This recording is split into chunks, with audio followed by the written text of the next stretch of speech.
जय श्री राम। शंखनाद में आपका स्वागत है।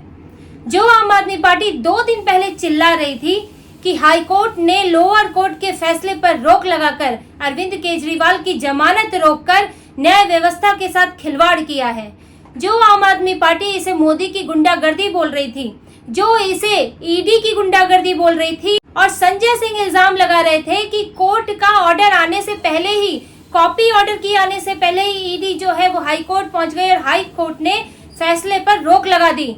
वही आम आदमी पार्टी आज हाई कोर्ट की सुनवाई से एक दिन पहले ही सुप्रीम कोर्ट पहुंच गई।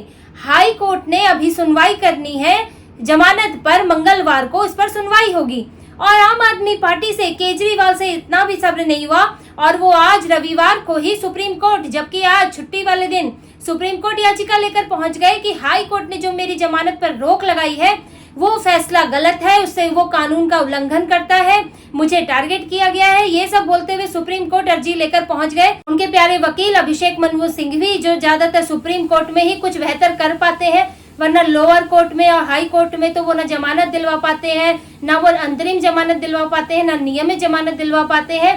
वो बस सुप्रीम कोर्ट में चलती है। वजह क्या है? क्या बड़े बड़े वकीलों और बड़े बड़े जजों का क्या मेलजोल है, लेकिन साथ में इतनी हड़बड़ी दिखाई है कि आप कल ही सोमवार को सुनवाई कीजिए, ये तो सुप्रीम कोर्ट से कह दिया है कि आनन फानन में जो है पूरा सुप्रीम कोर्ट इनके लिए तैयार बैठा रहे कि अरविंद केजरीवाल को बेल दिलवाई जाए, अरविंद केजरीवाल को तिहाड़ से निकाला जाए और सुना जाए कि यही एक बेचारे हैं, यही एक व्यक्ति है पूरे देश में जिनके साथ अन्याय हुआ है और उनको सुप्रीम कोर्ट उनको न्याय दिलाने के लिए तत्पर बैठा रहे। ऐसे ही सुप्रीम कोर्ट पहुंचे हैं।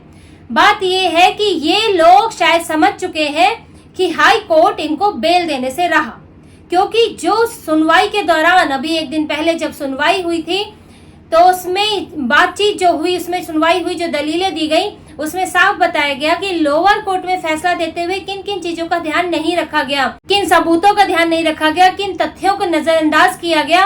और क्योंकि सिर्फ ये अरविंद केजरीवाल मुख्यमंत्री हैं, उनकी जिम्मेदारी है, उनको जो है इस आधार पे जमानत दे दी, जबकि पिछली बार जब सुप्रीम कोर्ट ने 21 दिन की अंतरिम जमानत दी थी तब भी कहा था कि वो सचिवालय नहीं जा सकते, वो मुख्यमंत्री हैं, अपने दफ्तर नहीं जा सकते, क्योंकि वो एक प्रभावशाली व्यक्ति है, वो गवाहों को, सबूतों को प्रभावित कर सकते हैं, वो उनको कोई रोक नहीं पाएगा, वो जो फाइल चाहेंगे, जिससे मिलना चाहेंगे, उसको उनको कोई मना नहीं कर सकता। इसलिए सुप्रीम कोर्ट ने उनको रोक लगाई थी और सिर्फ उन्हें चुनाव प्रचार करने भेजा था। लेकिन लोअर कोर्ट की जो जज है उन्होंने ऐसी कोई रोक नहीं लगाई। इस बात का भी लोअर कोर्ट में ध्यान नहीं रखा गया। साथ ही ये भी एक वजह बनाई गई कि समय, गिरफ्तारी का समय को लेकर भी एक टारगेट किया गया, जबकि सुप्रीम कोर्ट में पहले ही उनकी जो गिरफ्तारी है, गिरफ्तारी को लेकर जो उन्होंने पहले ही याचिकाएं डाली थी, उसमें ये साबित हो चुका है, कोर्ट का फैसला है कि उनकी गिरफ्तारी गलत नहीं है।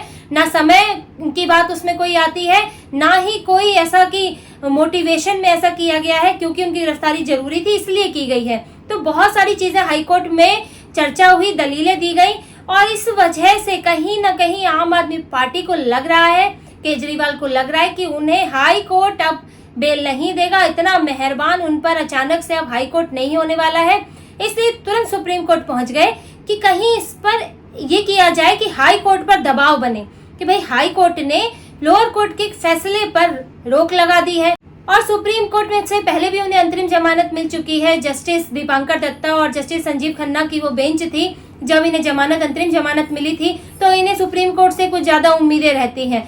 तो सुप्रीम कोर्ट ये पहुंच गए कि हाई कोर्ट के जज भी इस दबाव में आए कि अरे मेरा फैसला अब सुप्रीम कोर्ट में डिस्कस होगा।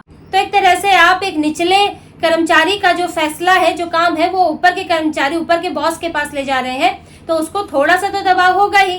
साथ ही इनके दिमाग में ये भी चल रहा है कि कल को अगर हाई कोर्ट ने भाई अब जमानत जो है वो खारिज कर दी और उन्हें जमानत नहीं दी तो जाना तो सुप्रीम कोर्ट ही है, क्योंकि ये तो दिन रात पिटीशन लगाते रहते हैं।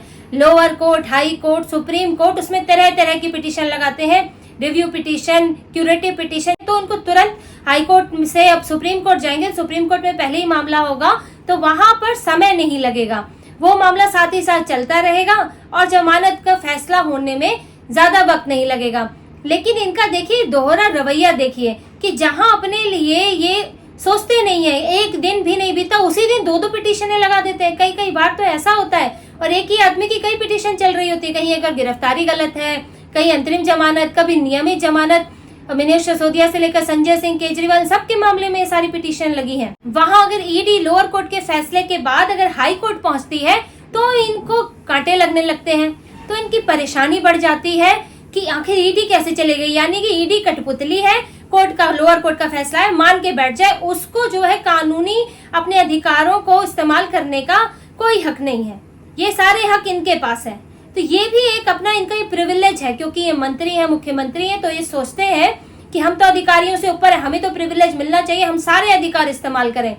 लेकिन इस बार इनका ये पैंतरा चलने नहीं वाला है। सुप्रीम कोर्ट से इन्हें झटका लगना ही लगना है, क्योंकि सुप्रीम कोर्ट पहले ही भुगत चुका है, अरविंद केजरीवाल को देख चुका है अंतरिम जमानत देकर, जब इन पर एक, उसे क्या कह सकते हैं कि स्पेशल इनके साथ व्यवहार किया गया था, जो कि गृह मंत्री तक ने भी कहा था कि लोग ये मानते हैं कि स्पेशल ट्रीटमेंट किया गया। तो स्पेशल ट्रीटमेंट पर भी उस समय बहुत आलोचना हुई थी और दोनों जजों ने, उन्हें अंतरिम जमानत देने वाले जजों ने ये कहा भी था कि हो सकता है हमसे कोई गलती हुई हो, उसे हम ही सुधारेंगे, और उन्होंने सुधारी भी। जब केजरीवाल पहुंचे दोबारा कि मुझे भाई मेडिकल आधार पर 2-4 दिन और जमानत बढ़वा दीजिए, मुझे टेस्ट कराने हैं, मुझे फला बीमारी हो सकती है, तो उन्होंने मना कर दिया, उन्होंने इनकार कर दिया और कहा कि आप जेल में रहकर ही टेस्ट कराइए, आप अगर इतने ही बीमार थे तो आप जो है प्रचार कैसे कर रहे थे, इस तरह की बातें भी कही गई।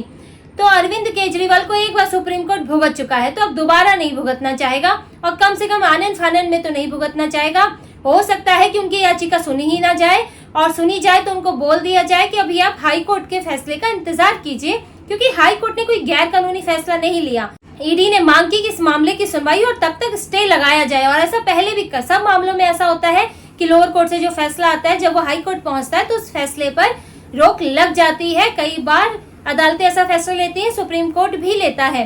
तो वही इनके साथ हुआ है, कोई गैर कानूनी काम नहीं हुआ है, और सुप्रीम कोर्ट फिर से, क्योंकि केजरीवाल को अगर उंगली दो तो वो पूरा हाथ पकड़ लेते हैं, सुप्रीम कोर्ट के साथ तो उन्होंने ऐसा ही किया था। तो अब सुप्रीम कोर्ट सावधान है और केजरीवाल वहां से जरूर झटके के साथ वापस आने वाले हैं। तो इसी तरह की और खबरों और विश्लेषण के लिए हमसे जुड़े रहिए। कृपया कमेंट कीजिए, सब्सक्राइब कीजिए। बहुत बहुत धन्यवाद। जय श्री राम।